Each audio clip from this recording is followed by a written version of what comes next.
ہم سارے آداب، ساری سنتیں، سارے فرائض، سارے واجبات ادا کیے، زندگی کو تبدیل نہ کیا، اس حج کا کوئی فائدہ ہے؟ حج تو اللہ سے تعلق جوڑنے کا نام ہے۔ ہمارا ذہن ادھر ہی اڑا ہوا ہے، فلاں مسئلہ کیا ہے، یہ بہت چھوٹی چیزیں ہیں میرے عزیزو، اللہ سب معاف کر دے گا۔ ان سب کا تعلق حقوق اللہ سے ہے۔ پورے حج، نماز، روزہ، زکوٰۃ، اس سب کا تعلق کس سے ہے؟ یہ سب کے نمبر ملائے جائیں تو 100 میں سے 10 نمبر، 5 نمبر، 7 نمبر، باقی 90 نمبر کس چیز کے ہیں؟ حقوق العباد کے، معاملات کے، معاشرت کے، معیشت کے۔ ادھر سے ماں کو تنگ کیا ہوا ہے، ادھر حج پہ حج کرتا جا رہا ہے۔ ادھر سے بیوی کو تنگ کیا ہوا ہے، بیوی کو گالیاں دے رہا ہے اور ادھر حج کرنے جا رہا ہے۔ ادھر ہمسائے اس سے تنگ ہیں اور ادھر وہ حج اور عمرے پہ جا رہا ہے۔ ادھر اس کا کمائی حرام کی ہے اور ادھر حج کرنے جا رہا ہے۔ حدیث پاک میں آتا ہے کہ آدمی بیت اللہ کا غلاف پکڑ پکڑ کے رو رہا ہے، پیدل سفر کر کے، جہاز پہ نہیں، پیدل سفر کر کے پہنچتا ہے اور بیت اللہ کا غلاف پکڑ پکڑ کے رو رہا ہے، لیکن فرمایا مطعمہ حرام، مشربہ حرام، ملبسہ حرام، فَأَنَّا يُسْتَجَابُ لَهُ۔ اس ظالم کی دعائیں کہاں سے قبول ہوں گی جس کا کھانا پینا ہی حرام کا ہو؟ کہیں ہم ظلم والی کمائی تو نہیں کما رہے، کہیں ہم رشوت والی کمائی تو نہیں کما رہے، کہیں ہم دوسروں کو اذیت دے کے کمائی تو نہیں کما رہے۔ میرا آپ سے ایک سوال ہے، ہم حاجی پہلے ہیں کہ مسلمان پہلے ہیں؟ ہم نمازی پہلے ہیں کہ مسلمان پہلے ہیں؟ سارے بولیے۔ مسلمان کسے کہتے ہیں؟ جس سے ہر ایک کو سلامتی پہنچے۔ اس کو یاد کر لیں، مسلمان کو بھی، کافر کو بھی۔ مسلمان کسے کہتے ہیں؟ دوبارہ فرما دیجیے۔ اب ہر آدمی اپنا گریبان جا کے پوچھے کہ کیا تو مسلمان بھی ہے کہ نہیں، حج کرنے جا رہا ہے منہ اٹھا کے۔ ہر آدمی اپنے آپ کو، کسی سے نہ پوچھے۔ ابو دجانہ رضی اللہ تعالیٰ عنہ بہت بڑے صحابی ہیں۔ یہ ان خوش قسمت صحابہ میں چند صحابہ ہیں جو بدر سے لے کر حضور صلی اللہ علیہ وسلم کے آخری حجۃ الوداع تک ہر سفر میں ساتھ رہے۔ کتنے خوش قسمت ہیں، سبحان اللہ تو کہہ دیں، کتنے خوش قسمت۔ بدر سے لے کر کہاں تک؟ حجۃ الوداع تک، ہر سفر میں، ہر غزوے میں ساتھ۔ احد کے موقع پہ آپ نے فرمایا میری تلوار کا حق کون ادا کرے گا، تو تلوار ان کو ملی، اور ایسا حق ادا کیا کہ یہ تو کچھ مجمع نہیں بیٹھا ہوا، احد میں کئی ہزاروں کا مجمع تھا، ان کی صفوں کو چیرتے ہوئے، کہنا بڑا آسان ہے، چیرتے ہوئے اینڈ تک پہنچے۔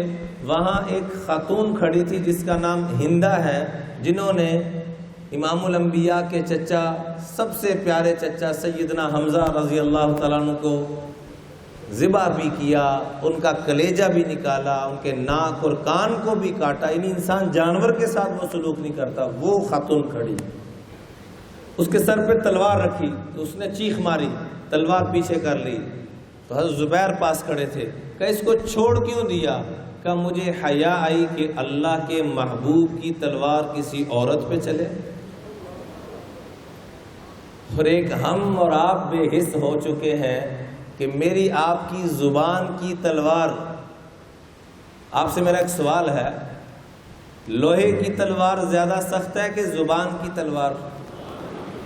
حضرت فاطمہ فرماتی ہیں، جرا رضی اللہ تعالیٰ عنہ، اللہ کروڑ رحمت نازل فرمائے ہماری ماں پر، فرماتی ہیں جراحات السنان لہت یام ولا یلتام ما جرح اللسان۔ تلوار کا، نیزے کا زخم تو ٹھیک ہو جاتا ہے، لیکن اللہ کی قسم زبان کا لگایا ہوا زخم ساری زندگی ٹھیک نہیں ہوتا۔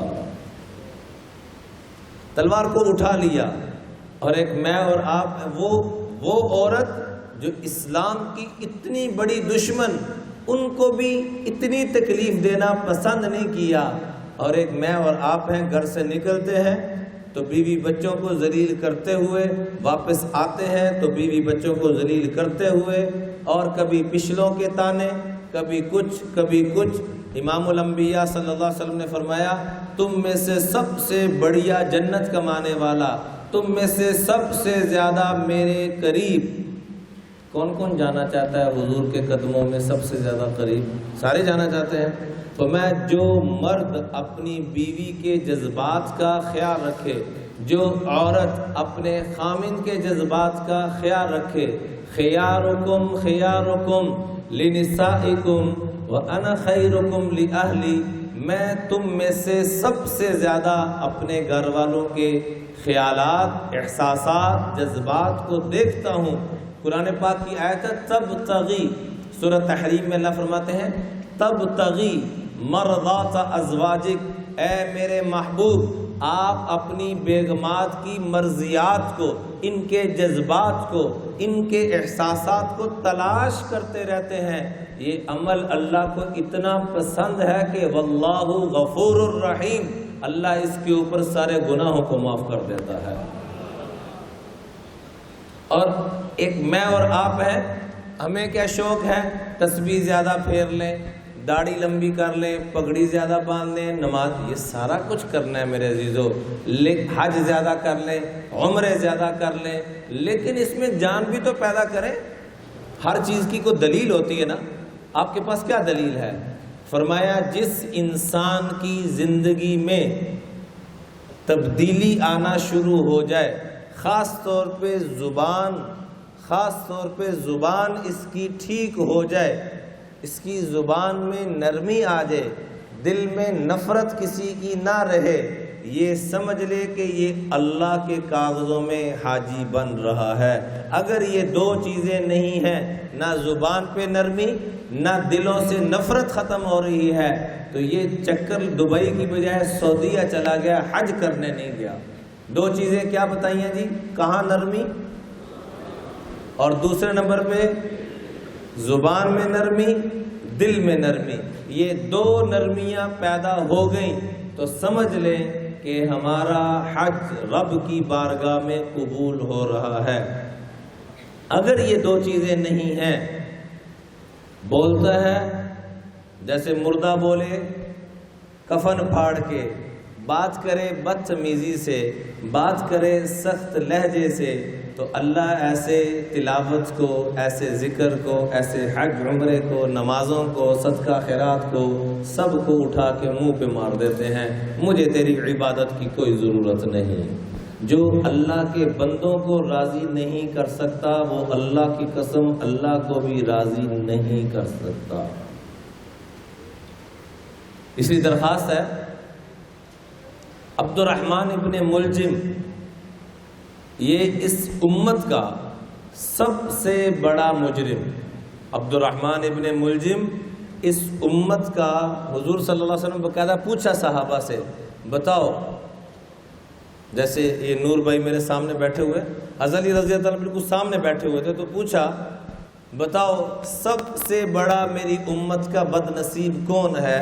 تو آپ نے پھر خود ارشاد فرمایا قاتلک، اے علی جو آپ کو قتل کرے گا میری امت کا سب سے بڑا بدبخت اور سب سے بڑا مجرم ہوگا.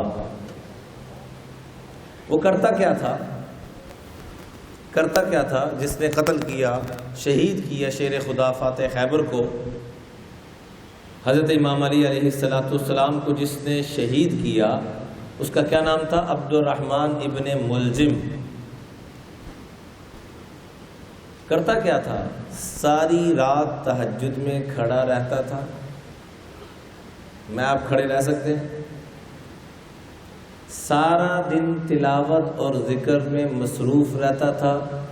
بعض دفعہ لوگوں کو ترس آتا اور اس کے منہ میں پانی ڈال دیتے کہ کہیں مر نہ جائے. اتنی عبادت، اتنا ذکر، اندر سے پاک اور صاف نہیں تھا. ظالم نے کیا کیا؟